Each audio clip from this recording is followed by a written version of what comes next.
People frequently ask the question, has there ever really been civility in this world? And then they quickly dismiss it because they're quick to reference it to the political arena.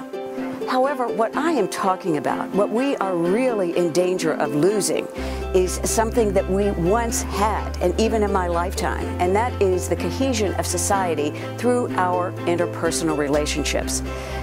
The measure of respect which held them together, which actually is the glue that holds our society together. I wrote this book because I not only wanted people to be able to get a handle on their own behavior and how they might be able to modify it and in their interactions and their relationships with other people. Moreover, my real hope is that people would be able to reach out, join hands, so that collectively we could inspire and galvanize a grassroots civility movement across this country. Also, I wanted to be able to give people solutions, positive ways that they could actually repair and mend their behavior so that they could connect with their fellow human beings.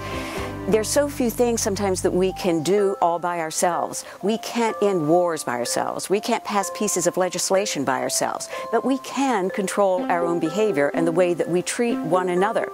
So with these 52 ways, which are all very practical ways, I wanted people to have solutions which were positive solutions to a problem. Further, I really wanted people to know that there are personal benefits as well as benefits to the society.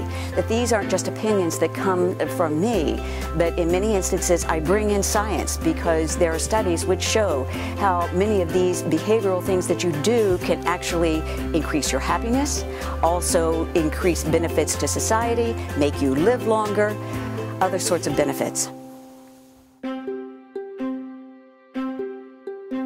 Quite simply, no. Although good manners, good conduct, and etiquette certainly play a vital role in civility and are important. However, I have known people who have manners that are as smooth as butter, but have hearts that are as hard as stone. So for that reason, I wanted to go below the surface and examine values and attitudes and beliefs and prejudices, things that ultimately show on the outside of us in our behavior and affect the way that we treat one another. So more than a manners book, Saving Civility is a manual for living. It's about living the golden rule. Basically, what I want people to do is take the principles in Saving Civility and apply them to their own local communities. And whether that is in their families or in their places of business, for instance, civility policies at work so that people can feel safe and productive and creative, to take them into healthcare so that there can be patient-centered healthcare, to develop more character-building initiatives and adhere to civility codes in our school system. All the ways that these principles can be applied into your own community, our communities. No one is more of an expert than you are.